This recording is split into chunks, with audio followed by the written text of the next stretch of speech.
Here's a test to see whether you're more of a casual or more of a competitive Tekken fan. What is your immediate reaction when I say the words Tekken Tag Tournament 2? If you're a casual fan of the series like me, you'll love the game for its giant character roster, explosive combos, and high damage. But if you're a competitive player, you'll hate the game because of its giant character roster, explosive combos, and high damage. Anyway, I wanted to do something very different for today's video.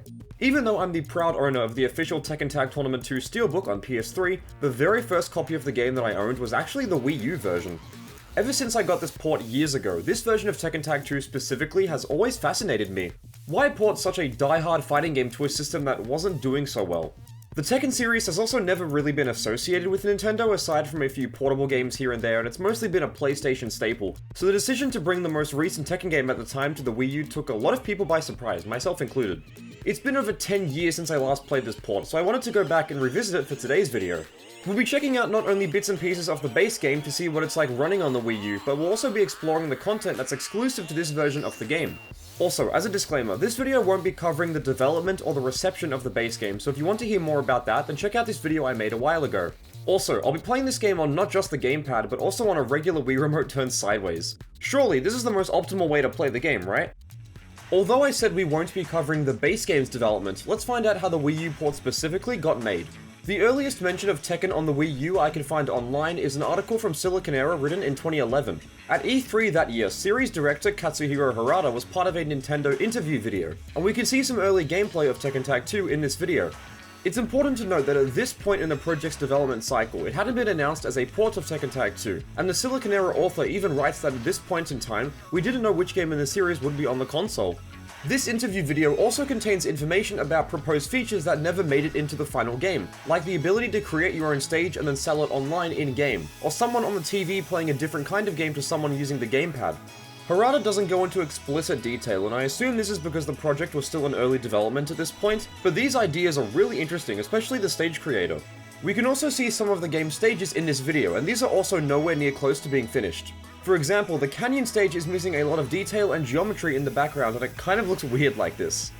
Another scrapped feature was the ability to watch back replays and get analytical data in real time. The idea was that the match itself would be replayed on the TV, and the gamepad would be used to give you information about the opponent's blocking habits, for example. This actually sounds really awesome, and I wish something like this made its way into the final game. Another really cool cut feature was the ability to use the gamepad to mess with a stage during a fight. After creating your own stage, like this Pac-Man themed one for example, you could spawn items into the map that would have a gameplay impact on the match, and while there's something a little bit like this in the final game, we'll get into it later.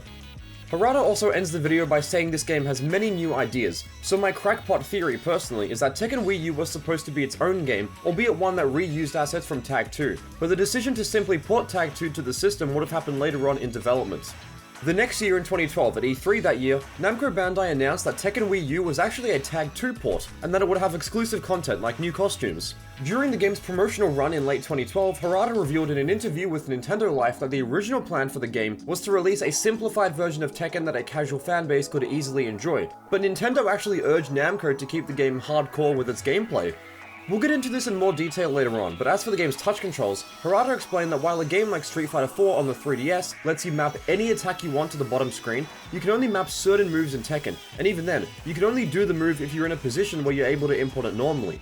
While I would have personally loved it if the touch panels in this game were as broken as the ones in Street Fighter 4 3DS, I totally understand why Harada wanted to avoid making them OP. That's about all I could find about the game's development, and it's quite interesting how while it may have started out as a brand new game with simplified gameplay and a stage creator tool, the game simply ended up being a port of Tekken Tag 2. Tekken Tag 2 Wii U also has all of the character DLC from the Xbox 360 and the PS3 versions included on the disc, so characters like Ancient Ogre, Miharu, Dr. Bosconovich, and Kunimitsu for example are all ready to go. I especially love this decision because it meant that younger me, a kid who didn't have internet, could experience every character without any issues at all. That's all well and good, but what about the brand new stuff? Well, I'm glad you asked, because there's some really funny things in this game. A big part of Tekken from Tekken 5 onwards, I believe, is the character customization, and being able to make some really funny outfits is awesome. But nothing, and I mean nothing, will be funnier than Link Kazuya.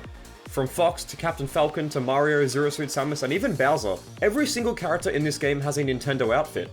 The only downside is that a lot of these costumes are repeated throughout the game, with Lars and Kazuya both having Link outfits for example. I would have loved it if every single character in this game had their own unique Nintendo outfit, but this would have taken quite a lot of development time and resources from the developers, so I totally understand why they only made a few of these. In comparison to the regular Tekken outfits, these Nintendo ones are of the same quality and they have a lot of detail put into them, so I have no complaints about their quality overall, they're really well done. In addition to these, the game also has some new modes. Even though the original release of this game on PS3 and 360 sadly didn't include Tekken Ball, it makes its return in the Wii U version. You can play the regular Tekken Ball that we all know and love, or you can spice things up a bit by trying a mode that includes power-ups. In these modes, items from Mario Bros. Will travel along the stage, and they'll significantly change your character's size and proportions if you make contact with one of them. If you've ever wanted Ogre to get even larger, this might just be what you're looking for. You can never predict what will happen next in this mode, and something as simple as a power-up mushroom can be the difference between victory and defeat. It's obviously the furthest thing from a serious, die-hard competitive game mode, but it's really fun in short bursts. My only complaint here is that while fun at first, it can get a bit repetitive and tedious over time, and there just isn't a whole lot of item variety to make this mode entertaining in the long run. I do like this mode overall, and I really enjoy its inclusion here, but there's only so many times I can be hit by a power-up and have my character change size. Going back to Tekken Ball now specifically, this mode is just as good as it was in Tekken 3, and it's really fun seeing how the new characters fit into this mode strategy. This mode feels really nice and responsive, and it's a shame that this mode is also a Wii U exclusive. I understand the Nintendo stuff not being in the Xbox or the PlayStation versions of the game, but Tekken Ball should have been on those systems. My biggest criticism with this port, however, is that the new content they've added didn't really keep me coming back even as a kid. Tekken Ball and the power-up modes are fun for a bit, but I can't recommend buying the game specifically for them. Younger me kept playing this version for the core gameplay formula and the massive character roster, not for the Wii U exclusive content. There's no way that a brand new, expansive, mind-blowing, life-changing, impotency-curing mode could have been added here, because I can't imagine the budget for this port would have been the same as the main game, but I would have liked if there was something a little bit more here just to help this version stand apart.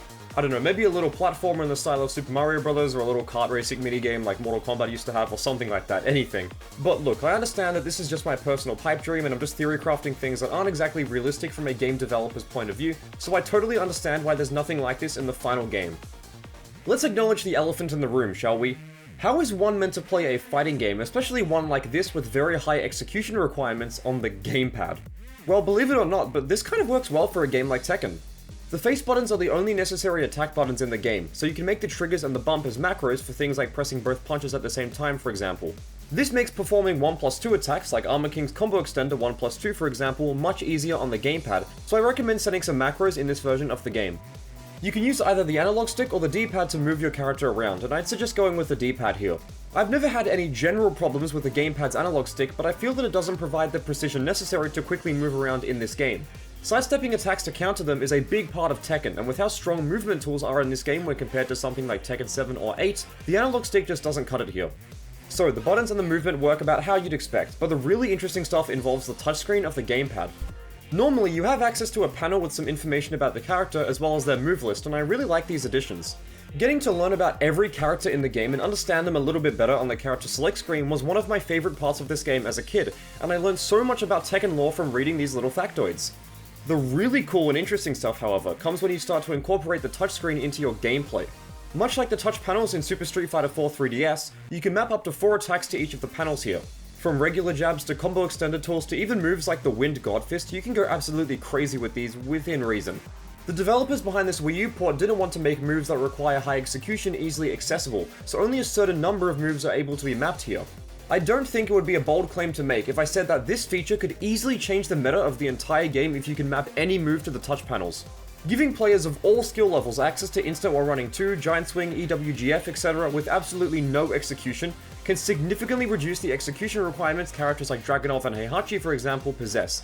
And look, I know, in a world that Tekken 8 exists in, I understand that saying this guy takes execution is the world's funniest joke, but to be honest, he's a lot harder in Tekken Tag 2. Having the ability to do certain moves and combos just by using the touch panels in conjunction with actually inputting them properly on the D-pad and the buttons is really funny to me. While the average Korean citizen may spend most of their childhood grinding out Kazuya movement tech, I could just swoop in and button mash the touch panels to keep up with them.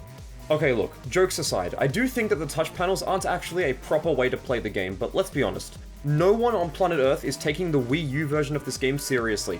Tournaments were never going to be held on this platform, and I can imagine that a lot of casual fighting game fans with a Wii U would have picked this game up just to have some fun with it. So giving those who aren't die-hard Tekken fans the ability to perform complicated moves and setups with the touchpad is fine, and I don't see a problem with it personally. In addition to all this, you can also play normally on the gamepad screen if someone else is using the TV, and this is how I mostly played the game as a kid. The gamepad screen is large enough to actually show off all the game's wonderful attention to detail, and I didn't notice any performance drops at all, so it actually felt quite good playing the game on the gamepad. According to a report I found online from Eurogamer, the Wii U version runs at a slightly lower resolution than the Xbox 360 version, and it also has some reduction in detail with the game's stages. A great example is there being no footsteps on this ice stage, for example. If you're playing on the TV, you may notice the slightly lowered resolution and just kind of weird looking motion blur, but if you're playing on the gamepad, it makes it really hard to notice, which is good. And it also means that in terms of visuals, the gamepad is probably the best way to play this port. Believe it or not, but Tekken Tag 2 Wii U has the same Metacritic score as the Xbox 360 version, and it's even a little bit higher than the PS3 version. After reading through many reviews about the Wii U version specifically, I noticed two trends of praise that reviewers often wrote about. Firstly, the fact that this is a complete port of the regular versions without any cut content or significant visual downgrades definitely helped to win people over. And secondly, the exclusive Nintendo-themed content helped to provide players with modes that weren't competitive in nature. Namco smartly realized that the target audience for a Wii U fighting game wasn't going to be too focused on competition, so incorporating the Mushroom Battle mode and the new silly outfits definitely worked in the game's favor. The only general problems that critics had with this game also exist in the other versions, so I don't think anyone had any specific gripes with the brand new content of the Wii U version. In a world where Nintendo systems often receive downscaled ports of games that run easily on more powerful hardware, having the full Tekken Tag 2 experience on the Wii U was easily the game's biggest selling point. And although the main game on Xbox 360 and PS3 may have underperformed in terms of Namco's sales expectations, I hope that the Wii U version sold well, but this is just me huffing copium. I also love to talk about a game's legacy in my videos, but it's a bit hard to do here because Tag 2 Wii U doesn't really have one if I'm being honest. Neither Tekken 7 or Tekken 8 made their way onto a Nintendo console, and I also don't really hear anyone mention this version of Tag 2 anymore. It's not like there are tournaments being run for it either. It's a very, very, very solid port, but it just kind of came and went, and I can imagine that the Wii U's sluggish sales didn't help out in this regard. Tag 2 was also a launch title for the Wii U, but I can't imagine it would have been a huge system seller, especially for a casual audience without a large interest in the fighting game genre. There's so much content and there's so many awesome features in this port, and you can clearly tell that a lot of time and resources went into the game, so it's a shame that it didn't do any better. Speaking overall, aside from my gripes about the longevity of the game's new content, this is still a very solid way to play the game. The gamepad and the Wii Remote are the worst controller methods to use when compared to regular controllers, but you can always try to use a Pro Controller or even a Wii Fight Stick if you're that concerned, and the gamepad isn't even that bad. Tekken Tag 2 is a game that I used to love to death as a kid, and having the opportunity to play it after I got home from school while someone else was on the TV meant that I could practice combos and learn new characters on the gamepad in my room. I have a lot of great memories playing this version of the game specifically, and I had a bit of a nostalgia rush playing it again all these years later. I still have my original copy of the game with my Wii U that I've had for over a decade now, so playing the minigames and using the touch panels made me feel like I was a kid again in the mid-2010s. I'm older now and I can analyze the game in a more critical manner, so with my improved brain power, citation sorely needed, I can boldly claim that despite the visual downgrades in some areas, this is theoretically the definitive way to play the game as it comes with all the content on the disc and there's no DLC. If you're interested in trying this game out, I highly recommend it as it's quite easy to emulate. However, if you do want to obtain an actual copy of this game on Wii U, well, good luck, because after searching through eBay listings for the game, it's quite expensive, and you could probably spend this much money on a very unsatisfying prostitute from Craigslist. But look, anyways, my final conclusion is that this game on the Wii U is really fun, and you should try it out if you ever have the chance. Getting some friends together and performing insane tag combos is one of the coolest things you can do in fighting games, and it just simply never gets old, especially when you have two animals dressed like Princess Peach and Mario. Thank you for watching, I hope you enjoyed it, and I'll see you in the next one.